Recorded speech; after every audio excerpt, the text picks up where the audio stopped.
그 사랑과 긍휼하심으로 부활의 기쁨을 예배하게 하셨고, 또 지난 한 주간 그 부활하신 주님을 묵상하며 다시 이 예배의 자리로 나오게 하신 것 감사합니다. 반복되는 사건으로만 그치지 않게 하시고 매 순간순간 예배의 자리가 우리에게는 감격스러운 자리로, 구원하신 예수님 앞에 겸손함으로 엎드린 자리로 삼아 예배하게 하여 주시옵소서. 이 시간 또 모였습니다.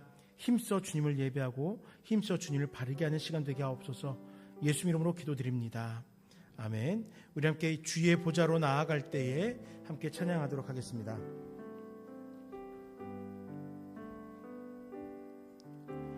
주의 보좌로 나아갈 때에 어떻게 나가야 할까? 나를 구원한 주의 십자가, 그것을 믿으며 가네.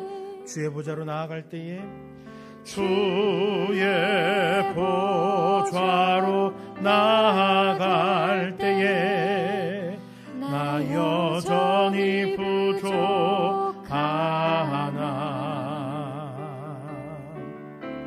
나를 품으신 주의 그 사랑, 그것을 믿으며 가네. 자격 없는 내 힘이 아닌, 자격 없는 내 힘이 아닌, 오직 예수님의 보혈로, 자격 없는 내 힘이 아닌, 자격 없는 내 힘이 아닌, 오직 예수님의 보혈로.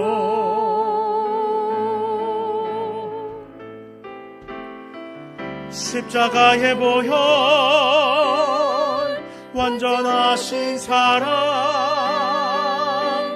힘입어 나갑니다.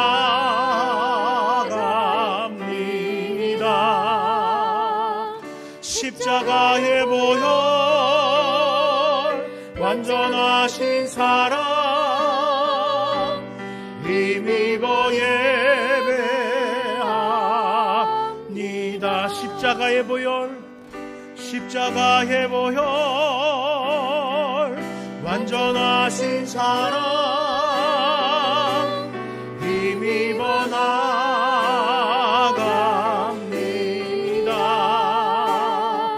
십자가의 보혈, 완전하신 사랑, 힘입어 힘입어 예배합니다.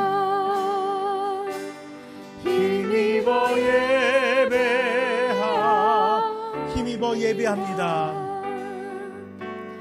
힘입어 예배합니다.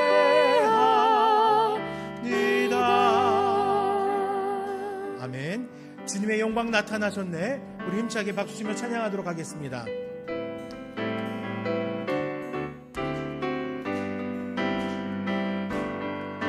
주님의 영광 나타나셨네.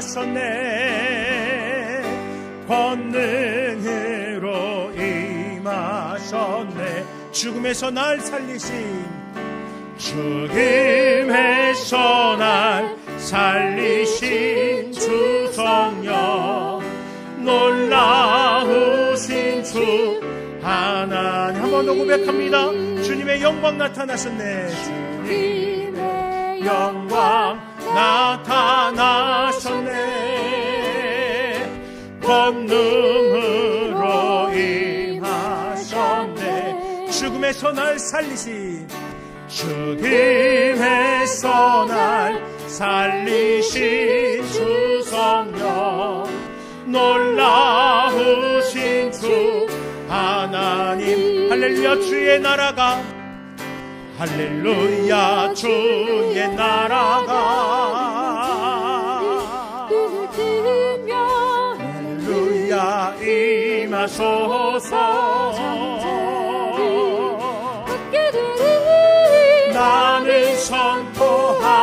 선포하리 만왕의 왕 예수 주의 나라 임하시네.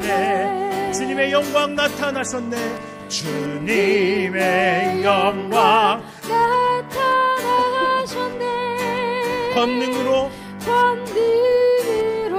임하셨네. 죽음에서 날 살리신 죽음에서 날 살리신 주 성령 놀라우신 주 하나님. 할렐루야. 주의 나라가 할렐루야 주의 나라가 눈을 뜨며 할렐루야 임하소서.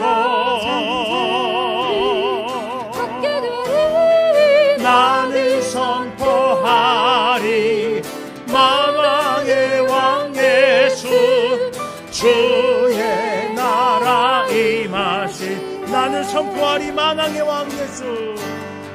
나는 선포하리 만왕의 왕 예수 주의 나라 임하시네. 나는 선포하리 만왕의 왕 예수. 나는 선포하리 만왕의 왕 예수 주의 나라 임하시네. 왕의 왕 주의 주 왕의 왕 주의 주 하늘과 땅과 모든 것 지으신 주 영광 돌리네. 주 여호와 하나님 귀하신 평강의 왕 전능의 주 영광 돌리네. 주께 영광 주께 영광 주께 영광 전능하신 주께 영광. 왕의 왕 주의 주 왕의 왕 주의 주 하늘과 땅과 모든 것 지으신 주 영광 돌리네. 주 여호와 하나님 귀하신 평강의 왕 전능의 주 영광 돌리네. 주께 영광 주께 영광 주께 영광 전능하신 주께 영광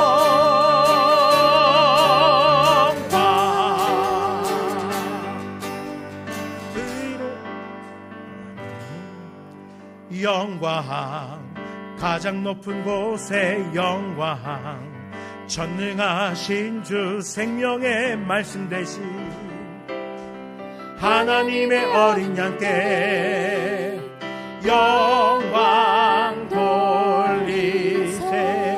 영광 가장 높은 곳에 영광 영광 가장 높은 곳에 영광 전능하신 주 생명의 말씀 되신 하나님의 어린 양께 영광 돌리세.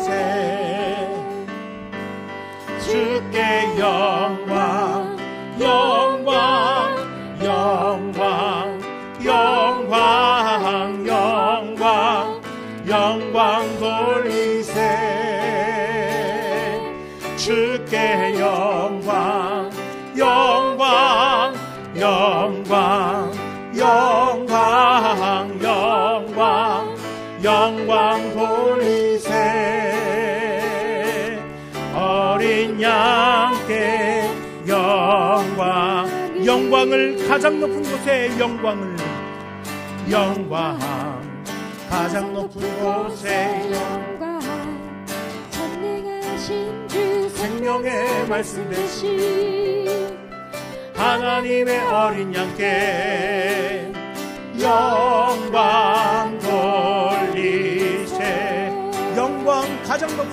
영광 영광 가장 높은 곳에 영광 전능하신 주 생명의 말씀 되신 하나님의 어린 양께 영광 돌리세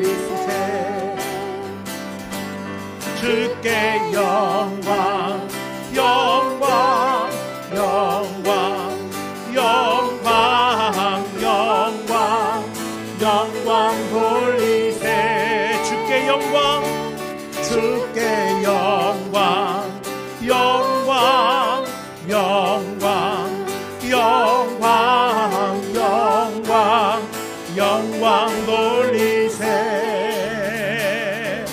어린 양께 영광 어린 양께 영광을 어린 양께 영광을 아멘. 이 시간에 우리 배순자 권사님께서 모두를 대신하여 기도하시겠습니다.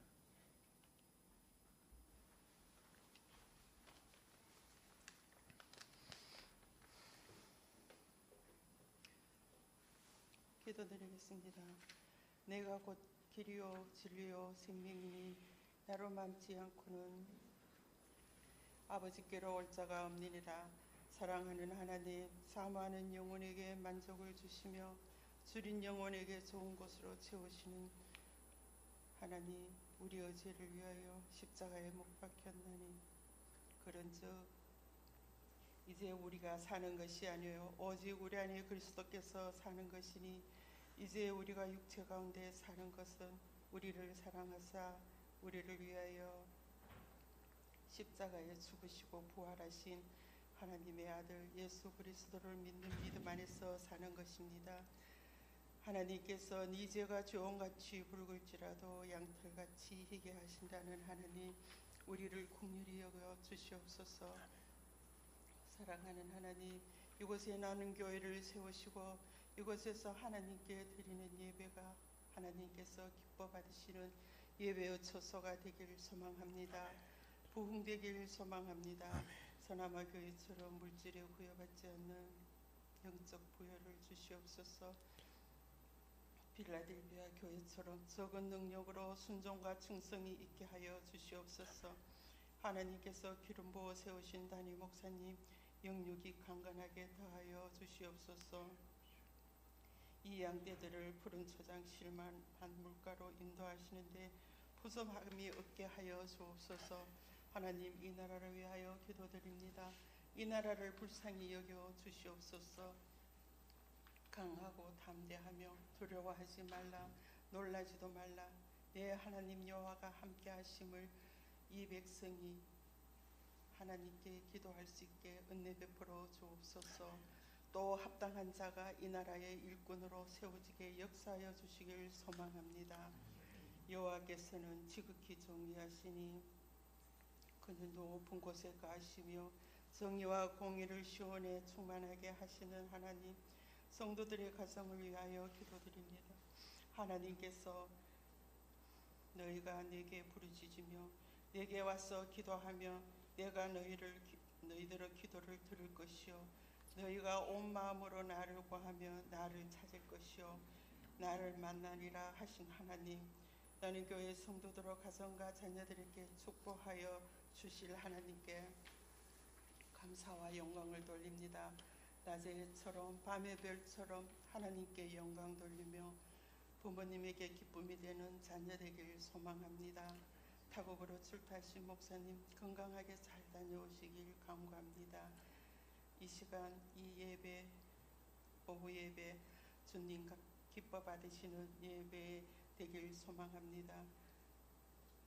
목사님 하나님 말씀 대언할 때 큰 은혜 시간 되길 소망합니다. 우리의 반석이시여 구속자이신 여호와여, 우리 입의 말과 마음의 묵상이 주님 앞에 열람되기를 소망합니다. 주님 지키시고 은혜와 평강을 허락하여 주옵소서. 감사드리며 우리 주 예수 그리스도의 이름으로 기도드립니다. 아멘. 아멘.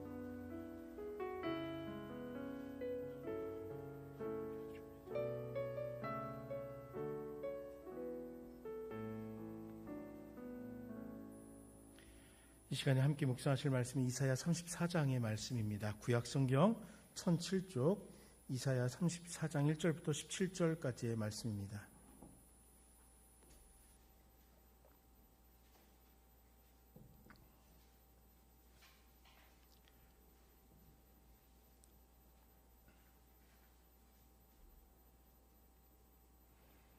이사야 34장 1절부터 17절까지 우리 한 절씩 교독하겠습니다. 열국이여 너희는 나와 들을지어다. 민족들이여 귀를 기울일지어다. 땅과 땅에 충만한 것 세계와 세계에서 나는 모든 것이여 들을지어다.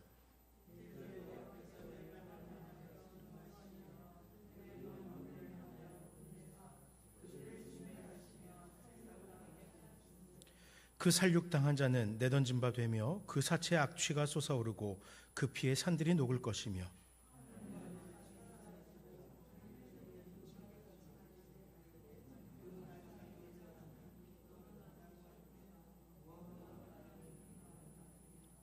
여호와의 칼이 하늘에서 족하게 마셨은즉 보라 이것이 에돔 위에 내리며 진멸하시기로 한 백성 위에 내려 그를 심판할 것이라.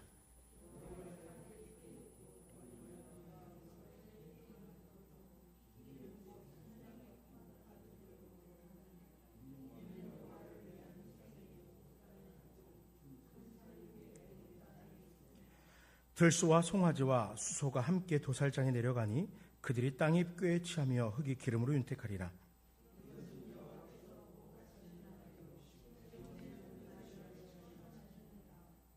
에돔의 시내들은 변화의 역청이 되고 그 티끌은 유황이 되고 그 땅은 불붙는 역청이 되며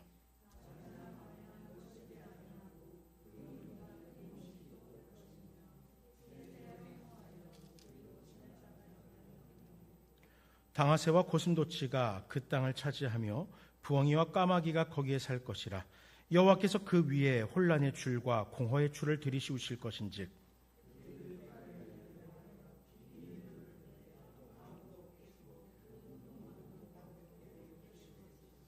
그 궁궐에는 가시나무가 나며 그 견고한 성에는 엉겅퀴와 새품이 자라서 승냥의 굴과 타주의 초소가 될 것이니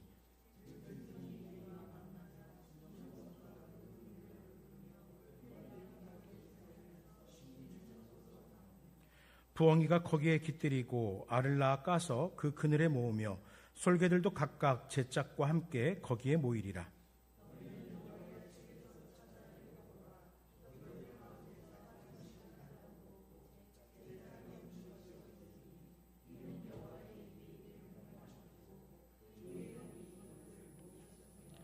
여호와께서 그것들을 위하여 제비를 뽑으시며 그의 손으로 줄을 띄어 그 땅을 그것들에게 나누어 주셨으니 그들이 영원히 차지하며 대대로 거기에 살리라. 아멘. 잠시 기도하겠습니다. 아버지 하나님, 이 시간 주님께서 허락하신 이사야 34장의 말씀을 가지고 함께 주의 말씀을 대면합니다. 이 말씀의 교훈으로 주님께서 뜻하신 바가 무엇인지를 새기며 그 교훈의 길 가운데 겸손히 나아가는 우리 모두가 될 수 있도록 역사해 주시옵소서. 감사합니다. 예수 이름으로 간절히 기도드립니다. 아멘. 중학교 1학년 때로 기억이 됩니다. 사회 시간에 아담 스미스라는 영국의 경제학자를 처음 알게 되었습니다. 그리고 지금도 그 이름을 기억하게 하는 한 관용구적인 문장이 있습니다. 보이지 않는 손이라는 경제적인 비유의 표현입니다. 우리 눈에는 보이지 않지만 시장 경제가 돌아가게 하는, 조정되게 하는 그런 힘이 있다라는 것입니다. 일반적으로는 시장에서 어떤 가치가 무엇이 더 금전적으로 우세한가, 그것을 이야기하는 것에 그 우세함에 따라서 가치 있는 것이 직접적으로 일을 하진 않지만 가격들이 조정되게 하고 많은 사람들의 그런 필요가 조정되게 한다라고 이야기합니다. 그래서 그것을 보이지 않는 손이라고 이야기를 했습니다. 그런데 우리의 삶에 존재하는 보이지 않는 손을 하나 더 알고 있습니다. 물론 저만 알고 있는 것이 아니라 우리 모두가 다 알고 있습니다. 하나님의 권능, 통치하심을 말하는 것입니다. 성경은 여호와의 손 또는 하나님의 손이라는 표현을 통해서 무려 구약에서만 37번이나 여호와의 손, 하나님의 손이란 표현으로 우리의 인생을 다스리신 하나님의 권능을 소개하고 있습니다. 여호와께서 인류 가운데 간섭하시고 여호와께서 우리 가운데 직접적으로 통치하신다라고 이야기하는 거예요. 그런데 앞서 말씀드렸듯이 여호와의 손이, 그 권능이 우리 두 눈에 직접적으로 보여집니까? 아니죠. 하나님의 일하심이 우리 두 눈에 직접적으로 목격되지 않습니다. 되어지는 그 모습들을 바라보고 있으면은 그 결과를 보면 이것은 하나님께서 하신 일이구나 라는 것을 우리에게 깨우치는 것입니다. 우리 모두가 그 사실을 알고 있습니다.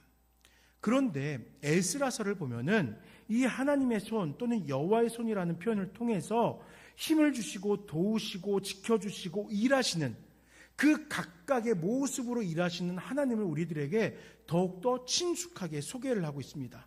우리를 다스리신다는 거예요. 우리를 이끄신다는 거예요. 하나님의 사랑이고 의지가 있기에 우리 가운데 함께 하신다는 겁니다. 오늘 함께 본문을 묵상하면서 우리 두 눈에는 직접적으로 그 손의 형상이 보여지진 않을 겁니다. 그럼에도 우리 인생을 위하여 함께 하시는 여호와의 손을 바라보고 그 능력을 기대하는 우리 모두가 되시기를 간절히 소망합니다. 먼저 1절에서 4절의 말씀을 가지고 열국을 향한 여호와의 칼에 대해서 좀 살펴보려고 합니다. 1절 말씀을 보면 들을지어다, 귀를 기울일지어다, 그리고 다시 들을지어다 라고 말씀하면서 열방을 향한 매우 중요한 선포에 우리들의 이목을 집중시키고 있습니다. 마치 이런 것 같아요. 저는 경험해보지 않았지만 우리 많은 성도님들이 젊은 시절에 경험해 보셨을 호해요 호해 하면서 종이 이렇게 뿌리고 다니던 거 기억하시죠? 호해라는 말, 속보라는 거예요. 쉽게 말해서. 지금 꼭 알아야 될 긴급한 이야기가 지금 새로 나왔으니까 빨리 들어서 이거 주워 읽어보십시오 라고 말하는 거예요. 이목을 집중시키는 것이잖아요. 또 하나 그런 말이 있죠.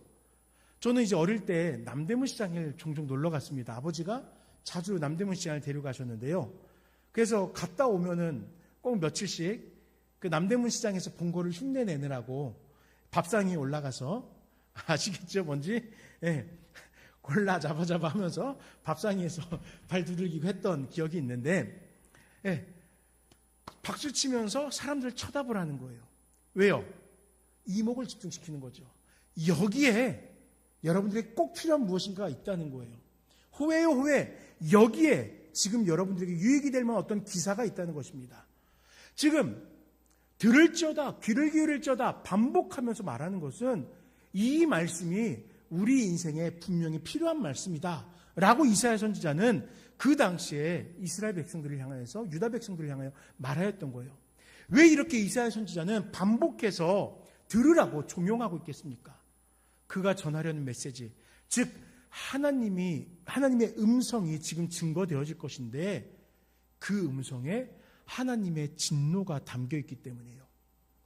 사랑한다, 축복한다, 한결같이 들려오는 그 음성이 아니라 지금 너희가 듣게 될 그 음성은 하나님의 진노하심을 선포할 음성이다. 그러니까 들어야 된다라는 것이에요.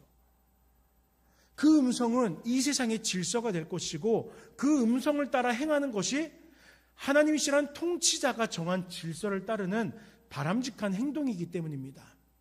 그러나 본문에 들으라고 하는 이 종용은 안타깝게도 그 질서를 깨우쳐주는 그 시기를 이미 놓쳤고 여호와의 심판이 임할 것이다 라는 것을 선포해요.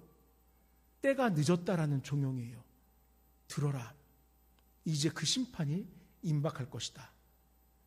음성을 따라 행하는 것이 통치자가 정한 질서를 따라 행하는 건데 그 때를 놓쳐서 이젠 심판이 올 거라는 거예요.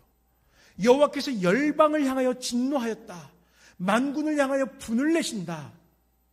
이때가 되면 그 심판에는 자비가 없다. 자비가 없으니 심판을 피할 수가 없다라고 말씀하는 겁니다.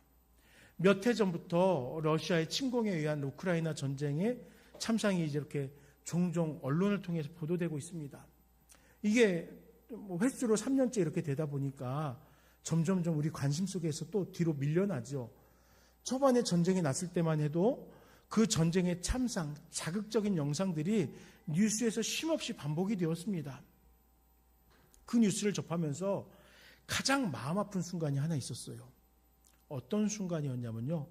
각종 무기에 의해서 전사한 군인들이 이렇게 수습되지 못해서 진흙탕 속에 방치되어져 있는, 그렇게 부패되어져 가는 그 모습이 보이는데 너무나 마음이 아팠어요.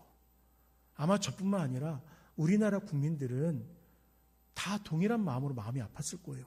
왜냐하면 우리나라 땅에 있었던 그 참상으로 인해서 과거의 그러한 모습들을 우리도 직접적으로 보지 못했더라도 보고 들은 게 있기 때문에요. 이렇게 그런 안타까운 장면을 보니까 너무나 마음이 아프고 눈물이 났습니다. 우리나라도 이러한 역사가 있으니까 지금도 국방부에서는 유해발굴감식단이라는 기구를 조직해서 전사자들을 찾아내고 있고 가족들에게 그 유고를 인계하고 있잖아요. 그 슬픔이 계속되지 않도록 하려고 하는 건데 너무나 아픈 전쟁의 찬상이 그곳에만 있겠습니까? 또 지금 이스라엘이라는 땅에 일어난 전쟁으로 인하여 또 반복되고 있는 거예요. 그런데 이와 비슷한 그림이 본문에 묘사되고 있습니다.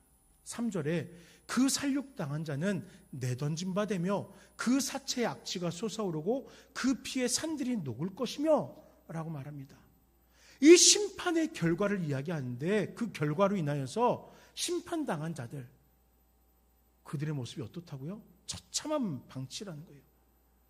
지금껏 자신들이 옳다고 여기면서 자신들의 의를 드러냈던 자들이 하나님의 심판으로 인해 이렇게 비극적인 끔찍한 최후를 맞이하고 있다라는 것입니다.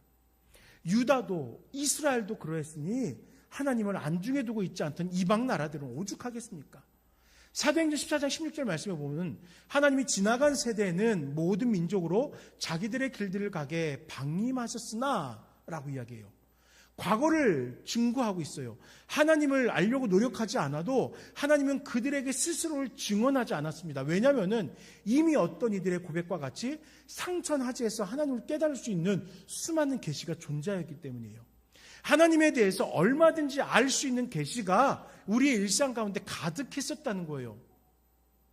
방임이라고 표현되었지만 사실은 얼마든지 하나님을 가까이 대할 수 있었다는 것입니다. 그런데 하나님을 알려고 했습니까? 하나님을 인정하였습니까? 아니잖아요. 그러다 보니까 이제 하나님의 심판의 때가 됩니다. 이 심판의 때가 된다면은 하늘의 만상이 사라지고 하늘이 두루마리 같이 말리되 그 만상의 세자남이 포도나무 잎이 마름 같고 무화과 나무 잎이 마름 같이 될 것이다 라는 거예요. 창조하신 하늘에 존재하는 모든 피조물들이 사라집니다.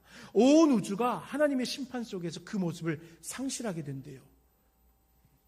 지진으로 내 집이 진동만 해도 두려운데 우주가 그 모습을 상실하게 되는 상황이 된다면은 얼마나 두렵겠습니까?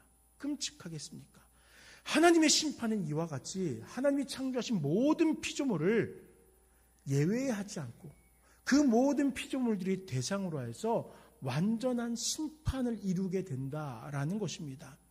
심판의 그 참혹함이 언뜻 이해되지 않는다면은 우리는 창세기 6장 이하의 말씀을 통해서 그 노아 시대의 홍수 심판만을 봐도 알 수 있어요. 말씀에 이루어진 그 심판의 모습들, 그 묘사들만 봐도 알 수 있어요. 저는 전에도 예화를 몇 번 들었지만 노아라는 뮤지컬을 미국에서 보고 그 심판, 그 절규하는 사람들의 목소리, 비가 차오르고 모든 것이 멸절되어지는 그 모습을 뮤지컬로 보면서 아직도 그 두려움이 저에게 남아 있습니다. 그 장면을 생각하면 아직도 소름이 끼쳐요. 하나님의 심판이 이렇게 두렵고 무서운 것인데 그 심판은 하나님의 진정한 주권자 되심을 드러내는 것인데 사실은 피해야 되는 거잖아요. 그 심판은 피해야 되는 거잖아요. 모든 것이 심판된 이후 드러난 하나님의 주권이 과연 우리들에게 무슨 의미가 있겠습니까? 심판 이후에 생존한들 무슨 의미가 있겠습니까? 심판 이후에 깨우치게 된들 무엇이 우리에게 유익하겠어요? 심판 전에, 심판 닥치기 전에 우리가 돌아서야 되는 것 아니겠습니까? 우리가 심판의 자리에 서기 전에 하나님의 주권을 깨닫고 하나님의 권능을 따르는 것이 우리의 인생에는 더욱 유익하다라는 것이에요. 며칠 후면 제22대 국회의원 선거를 시행하게 됩니다. 저는 그 자리에 꿈을 둬보지 않아서 어떤 마음가짐으로 후보자들이 그 자리를 바라보고 있는지 모르겠어요. 국회의원 돼보고 싶은 생각이 없었으니까요. 그런데 종종 이렇게 국회의원 선거라든지 대선이라든지 선출직 공무원들을 뽑는다든지 할 때 보면은 뉴스를 통해서 많은 후보자들의 언사를 마주하게 됩니다. 그들이 이제 공약을 내걸죠. 제가 어떻게 하겠습니다. 그 말은 결국에는 그 사람 마음속에 있는 마음가짐을 이야기하는 것입니다. 그런데 한 후보자의 언사를 통해서 저런 마음가짐을 가지고 스스로가 권력을 누리고자 하는 것은 독선이고 교만이 아닌가라는 생각을 해봤어요. 좀 안 좋은 일에 지금 위로 아래로 오르내리고 있습니다. 그런데 유튜브를 통해서 말한 것이 영상에 나왔는데 내가 당선되면은 싹 다 가만두지 않을 거야 라고 얘기를 하더라고요. 보복하겠다고 이야기해요. 그 이야기를 보면서 너무 마음이 불편했던 거예요. 왜 많은 정치인들이 권력의 자리에 앉게 되면은 스스로 득세해서 권력을 누리려고 하는 것일까? 오늘 오전에도 기도할 때에도 이야기했듯이 정치자들이 그 뽑힌 선출된 분들이 진짜 나라를 사랑하고 국민을 위해서 일해야 되는데 득세하려고 해요. 권력을 누리려고 해요. 그 모습을 보면 너무 마음이 아팠어요. 지금은 비록 세상 권력에 의해서 나라가 운영되어지고 있어요. 그러나 우리들은 또 정치인들은 반드시 기억해야 되죠. 이 세상은 사람의 권력으로 다스려지는 것이 아니라 하나님의 능력에 의해서, 하나님의 질서에 의해서, 하나님의 주권에 의해서 다스려진다는 것을 반드시 기억해야 되는 거예요. 우리 눈엔 직접적으로 보이지 않습니다. 오히려 국회의원의 권력이 눈에 보이는지도 몰라요. 며칠 전에 안동 시내에 일이 있어서 나가는데 길이 막히는 거예요. 사과 공판장 지났는데 무슨 일이지? 왜 막히지? 여기 막히지 않는 곳인데. 그래서 옆에 공판장 쪽으로 빠졌습니다. 그래서 옆에 시골길로 이렇게 가면서 봤더니 아마도 정치인인 것 같아요. 한 10대가량 퍼레이드가 있습니다. 어떤 목적을 위해서가 아니라 아마 이쪽에 무슨 일을 위해서 내려온 것 같아요. 앞뒤로 경찰차들이 가이드를 하고 관련된 분들이 앞뒤로 차를 타서 한 10대 정도가 서안동 인터체인지에서 이렇게 내려오는 거예요. 그러니까 원활하게 해주기 위해서 교통을 차단해서 막혔던 것입니다. 그 권력을 보니까 그 권력이 탐이 나요. 보이는 것이죠. 그러니까 그 권력 앞에는 우리가 추종하고 맹종하고 누리고 싶다는 소망을 가질지 몰라요. 그런데 여러분, 왜 하나님의 그 질서는 우리가 바라보지 못하고 있습니까? 이 세상을 다스리시는 하나님의 질서, 이 세상을 움직이시는 하나님의 질서는 그 권력보다 큰 능력을 우리 가운데 함께 하시는데 왜 바라보지 못하고 있고요? 세상의 권력 앞엔 겸손하게 엎드리면서 하나님의 그 권능 앞에는 겸손히 엎드리지 않는 것일까요? 우리는 기억해야 돼요. 사실은 그 세상의 그 권력들도 하나님께 속한 것입니다. 하나님께서 하나님의 필요에 의해서 이 땅 가운데 잠시 맡겨주신 것이지, 이 땅에 군왕을 세운 것도 하나님을 대신하게 하기 위해 군왕을 세운 것이지, 하나님과 관계없이 그들이 이 땅을 다스리라고 하는 것이 아니라잖아요. 우리들에게 잠시 맡겨주신 것입니다. 생명도 부와 명예도 하나님의 필요에 의해서 이 땅에 잠시 맡겨진 것이지, 내가 영광을 누리기 위해서 내 스스로 취할 수 있는 것이 아니라는 거예요. 여러분, 생명을 주시는 분이 누구입니까? 하나님입니다. 이 세상의 질서가 누구입니까? 하나님이에요. 때문에 우리들은 마땅히 하나님 앞에 겸손히 엎드려서 완악한 세상을 향한 심판 속에서 하나님의 구원에 속하길 믿음으로 구해야 된다는 거예요. 이 세상의 권력과 이 세상의 방법이 아니라 내 눈에는 지금 보이고 있지 않지만 그 모든 것을 넘어서 다스리시는 보이지 않는 손, 하나님을 의지해야 되는 것입니다. 우리 함께 세상의 죄악들 속에서, 완악함 속에서 심판의 길에 들지 않도록 하나님 앞에 더욱 겸손하며 구원자 되시는 주님을 신뢰하고 구원을 기대하는 우리 모두가 되시길 간절히 소망합니다. 두 번째로 5절에서 8절의 말씀을 가지고 억울함을 해결해 주신 여호와의 그 칼을 한번 묵상해 보겠습니다. 여러분, 에돔이라는 나라에 대한 심판의 메시지입니다. 이 에돔이라는 나라, 여러분들은 어떻게 알고 있습니까? 에돔의 시조가 누구죠? 다 알듯 에서예요. 그렇기 때문에 이 에돔이란 나라를 설명할 때 이스라엘과 형제와 같은 나라라고 이야기합니다. 그런데 여러분, 에돔이 이스라엘에게 형제와 같은 나라일지는 몰라도, 족보상에는 그럴지 몰라도 그들의 행한 일들은 형제와 같은 나라의 일을 했습니까? 아니잖아요. 그들은 이스라엘 핍박한 일에 앞장섰던 나라예요. 출애굽을 해서 가나안 땅으로 가는 여정 가운데에서 에돔으로 인하여 핍박을 당합니다. 또 이스라엘이라는 나라가 가나안 땅에 자리를 하고 그 안에서 하나님의 질서를 따라 살아가고 있을 때 심심치 않게 이들을 건들던 이들이 누구예요? 에돔입니다. 형제 같은 나라가 아니라 그들은 이스라엘에게는 회방꾼이었습니다. 이러한 에돔이 하나님의 심판, 블랙리스트에 오르는 것은 어쩌면 지극히 당연한 일일 것입니다. 내 사랑하는 자들을 끊임없이 괴롭히니 나의 통치 가운데 속한 자들을 세상의 질서가 건드리고 있으니 심판의 블랙리스트에 오른 것은 지극히 당연한 일일 거예요. 비록 이스라엘 백성들이 하나님의 뜻을 떠나 범죄하였을지라도 하나님의 이스라엘을 향한 사랑은 변함이 없었기 때문에 한결같기에 하나님은 이스라엘의 그 행적과 관계없이 이스라엘을 괴롭히는 그 주변 나라들을, 강대국들을 심판의 블랙리스트에 이름을 올려놓았던 거예요. 당연하다는 것이죠. 하나님께서 이스라엘을 택하심과 보호하심을 인정하지 않은 이방의 세력들, 특히 에돔은 심판을 당하게 될 거예요. 그 심판의 메시지가 이사야서 가운데 계속 기록되어져 있어요. 35장까지. 어떻게 심판당합니까? 하나같이 하나님께서 가만두지를 않으시죠. 어른들 말씀대로 다리몽댕이를 부러뜨려 놔요. 무슨 이야기예요? 꿈쩍하지 못하게 그들을 멸절시킨다는 거예요. 우리 함께 8절 말씀을 읽어보겠습니다. 8절입니다. 이것은 여호와께서 보복하시는 날이요 시온의 송사를 위하여 신원하시는 해라. 아멘. 그렇습니다. 이스라엘이 당한 고난을 하나님께서 보복하십니다. 신원하여서 이스라엘의 억울함을 하나님께서 해결하여 주십니다. 여러분, 칼이 뭐예요? 힘의 상징이잖아요. 이 힘은 때로는 권력이고 때로는 폭력이 될 수 있습니다. 하나님은 에돔을 향하여 심판의 엄중함을 이사야를 통해서 선포하고 있는 거예요. 에돔, 너희들 멸망당하게 될 거야.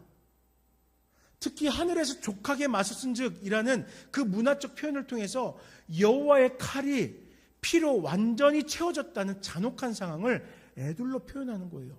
지금 에돔을 향해서 여호와의 칼이 휘둘려졌는데 그 칼에 묻은 피가 쉽게 말하면 뚝뚝 떨어지고 있다는 거예요. 이 심판의 시작이 어디입니까? 하늘에서입니다.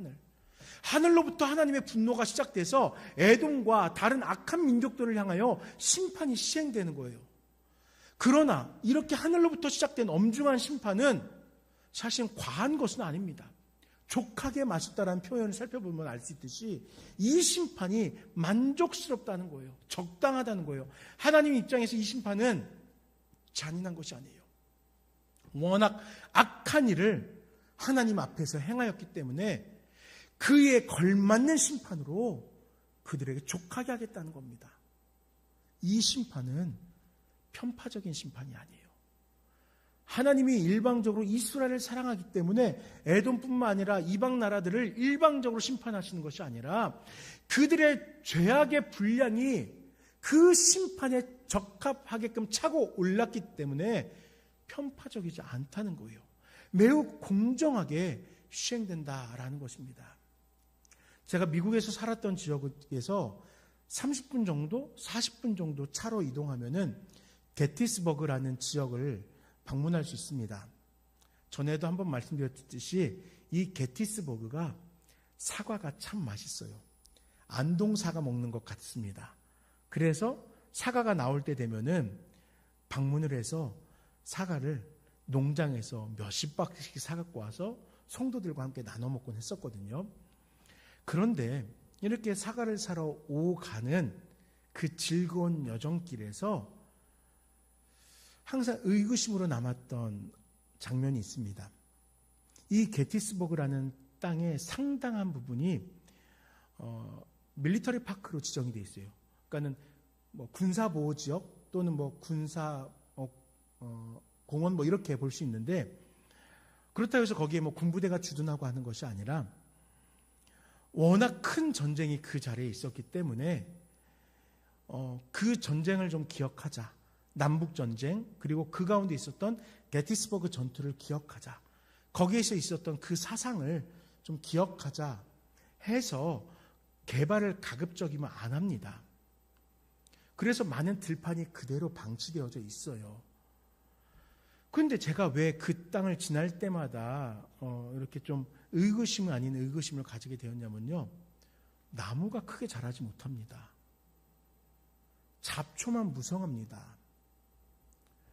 이게 정설인지는 모르겠는데 많은 분들이 얘기하시기를 피에 철분 성분이 많아서 그 철분으로 땅이 쉽게 말하면 오염되었기 때문에 이 생물들이 자랄 수가 없다는 거예요. 철분 성분이 다른 지역보다 월등히 높대요, 실제로. 그래서 큰 나무가 자라지 못하고 굵기가 얇은 수목과 잡초만이 무성하다라는 것입니다. 정확한 수치는 기억하지 못하지만 실제로 미국 사람들은 이 게티스버그 하면은 링컨 대통령의 그런 명연설문을 기억하기도 하지만 참혹했던 그 전장을 기억합니다. 그리고 할 수 있으면 한 번쯤 이곳에 와서 그때를 회상해보곤 하는 것이죠.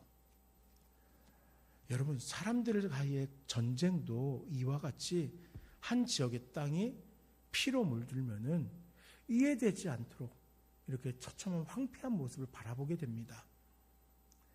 그런데 여호와의 칼에 의해서 심판당함으로 에돔 땅이 어떻게 됩니까? 바로 이렇게 된다는 거예요. 그 땅이 생명을 상실하게 된다는 거예요. 피와 땅으로 범벅이 되어서 생명력이 없다는 것입니다. 생각해 보세요. 제가 좀 전에 말씀드렸듯이 사과 농사가 그렇게 잘 되는 땅이 옆에 있어요. 근데 전쟁이 있던 땅은 아무것도 자라지가 않아요. 주변에 그 사과 농장만 있는 게 아니라 체리 농장, 복숭아 농장, 온갖 과일의 농장이 다 있어요. 거기서 그 게티스버그 한쪽 모퉁이에는 미국의 아이젠하워 대통령의 별장이 있어요. 옛날에. 지금도 시설이 보존되고 있고요. 거기서 조금만 가면 지금 현재 대통령들이 공식적으로 사용한 미국 대통령의 별장들이 있어요.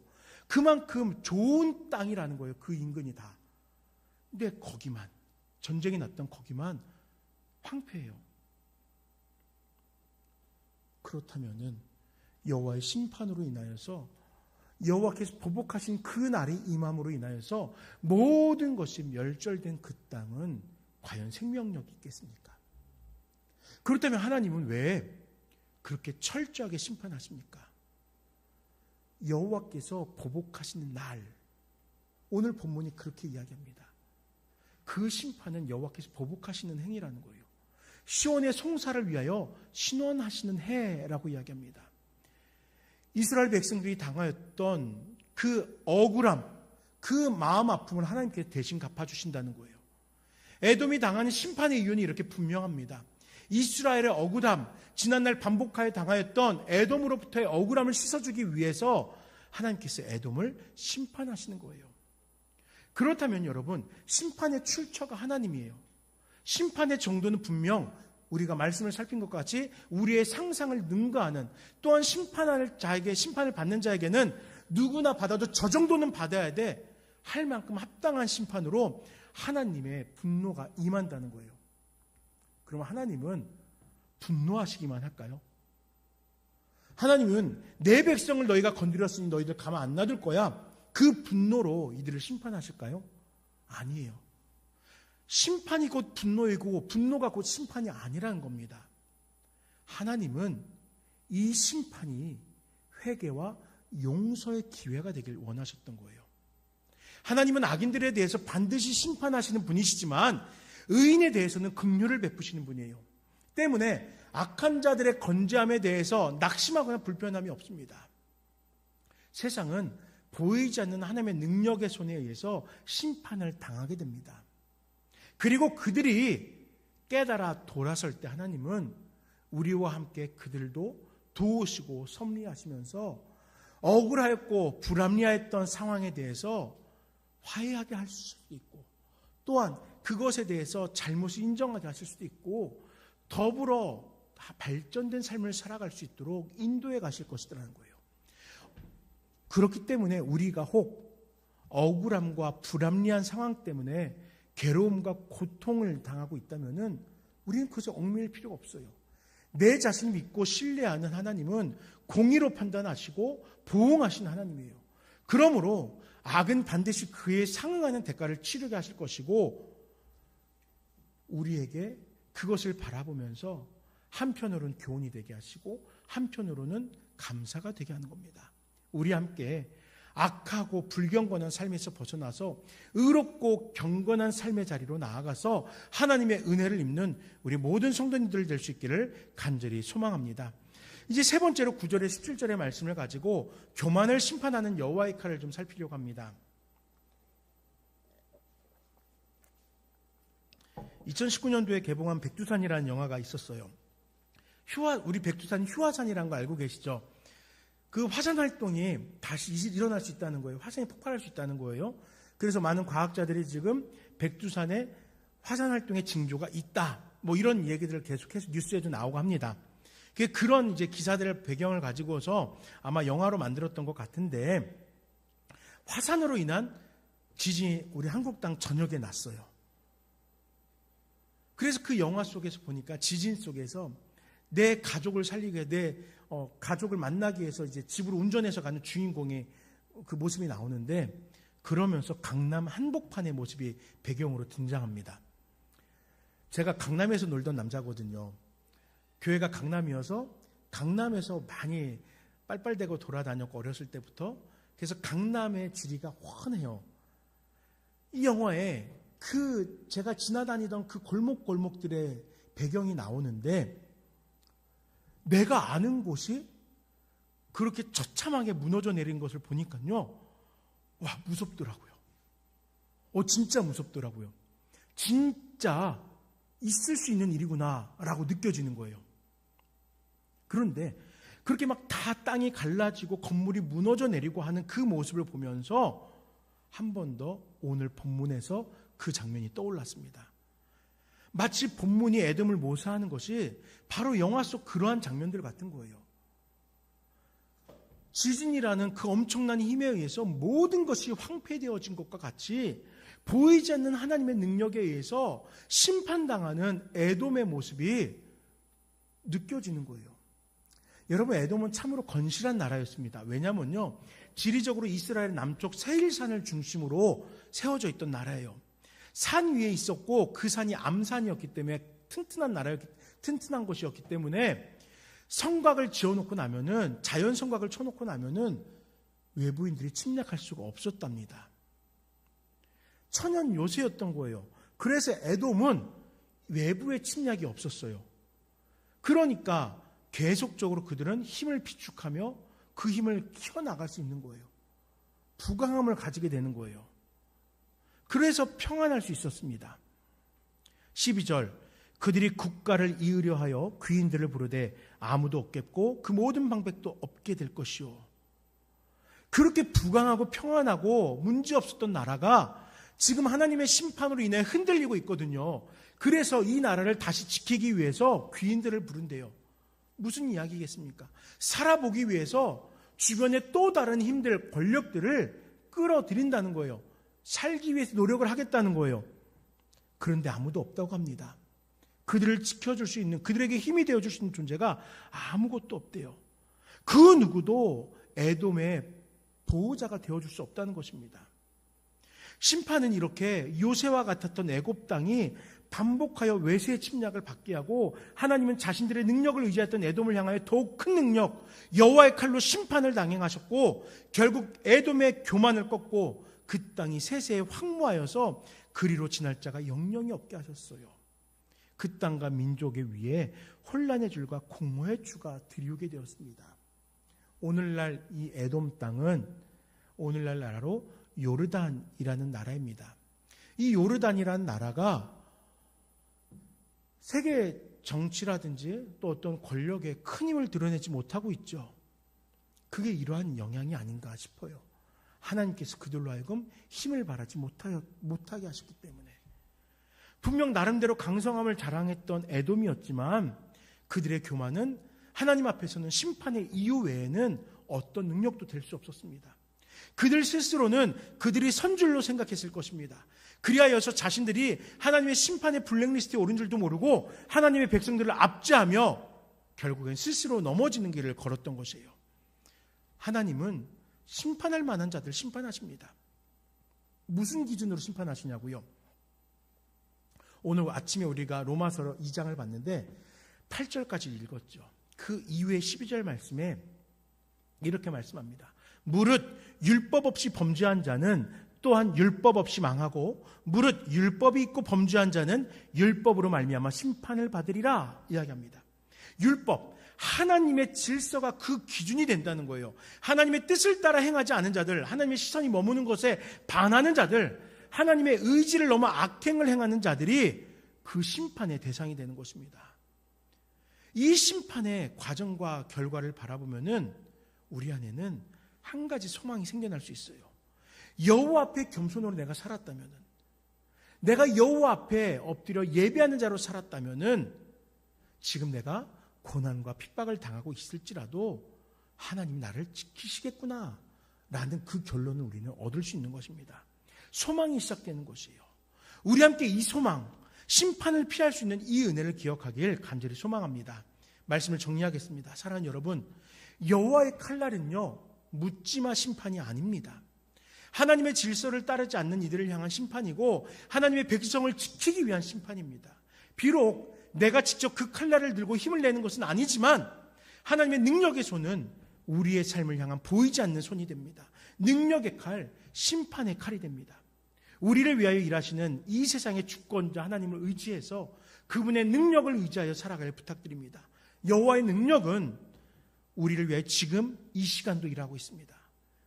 우리 함께 그 앞에 겸손하게 내가 겪는 삶의 환경들 속에서 나를 지키시고 회복시키시고 구원하시는 그 능력을 누리는 우리 모두가 되시기를 간절히 소망합니다. 우리 기도하시면서 아버지 하나님, 전능하심으로 나를 지켜주시옵소서, 전능하심으로 우리 가운데 함께하여 주시옵소서, 오직 여호와의 질서를 따라 행하도록 주님께서 다스려 주시옵소서. 잠시 기도하겠습니다.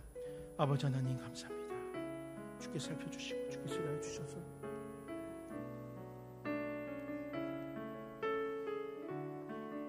이 세상 속에서 하나님의 질서가 바르게 세워질 뿐만 아니라 아버지, 우리가 당하는 세상 가운데 핍박이 있을지라도 아버지 주께서 우리 편에서 일하여 주실 것을, 우리를 위하여 또한 보호자가 되어 주실 것을 확신하는 우리 모두가 되게 하여 주시옵소서. 아버지 하나님, 무엇 때문에 연약한 영혼입니까? 아버지, 우리 눈에는 보이지 않지만 여전히 우리 가운데 함께 하시는 여호와를 의지하는 우리 모두 나누게 성령님들 될 수 있도록 함께 하여 주시옵소서. 오직 주님만을 의지합니다. 오직 주님만을 의지하며 전능하신 나의 하나님을 고백할 수 있는 우리 모든 성도들 될 수 있도록 함께 하여 주시옵소서. 전능하신 나의 주 하나님은 능치 못하실 일 전혀 없네. 우리의 모든 간구도, 우리의 모든 생각도, 우리의 모든 꿈과 모든 소망도 신실하신 나의 주 하나님은 우리의 모든 괴로움 바꿀 수 있네. 불가능한 일 행하시고 죽은 자를 일으키시니 그를 이길 자 아무도 없네. 주의 말씀 의지하여 깊은 곳에 금을 던져 오늘 그가 놀라운 일을 이루시는 것 보라. 주의 말씀 의지하여 믿음으로 금을 던져 믿는 자에게 능치 못함 없네. 아버지 하나님, 이 시간 이 말씀을 함께 묵상하며 전능하신 하나님의 그 능력 앞에 겸손히 나아가 엎드립니다. 이 세상이 혹 우리를 핍박하고 있지는 않습니까? 때로는 이 세상의 방법이 우리에게 더 유익하다고 오해되어질 때도 있습니다. 그러나 아버지, 우리는 한결같이 여호와의 그 권능 앞에 엎드리게 하시고 여호와께서 우리를 보호하시며 여호와께서 우리 가운데 일하여 주심을 신뢰하고 주님을 의지하며 나아가는 모든 나눔교회 성도들, 이 땅의 모든 믿는 자들 될 수 있도록 축복하여 주시옵소서. 주님 앞에서 주님께서 우리를 위하여 이 세상을 심판하여 주실 그때를 소망하는 모두가 되게 하옵소서. 예수 이름으로 기도드립니다. 아멘. 잠시 후에 예배를 마친 후에 운영위원회로 모이겠습니다. 다른 광고사항은 여러분들 주보를 참조하시면 되고요. 우리 중보기도 제목들이 있는데 그 가운데서 우리 권호형 성도님 또 이강욱 목사님을 위해서 함께 기도해 주시길 부탁드립니다. 찬송가 635장 하늘에 계신 아버지, 우리 함께 일어나서 찬양드리겠습니다.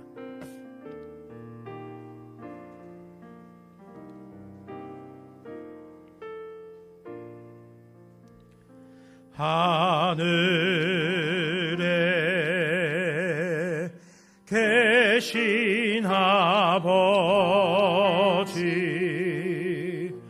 이름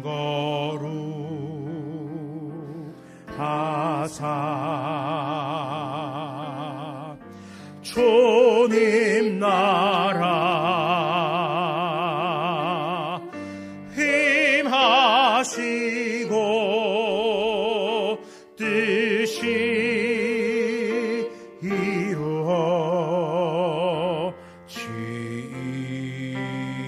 이루어지이다. 일용할 양식 주시고 우리들의 큰 죄 다 용서하옵시고 또 시험에 들게 마시고 악에서 구원하소서. 대개 주의 나라 주의 권세 주의 영광 영원히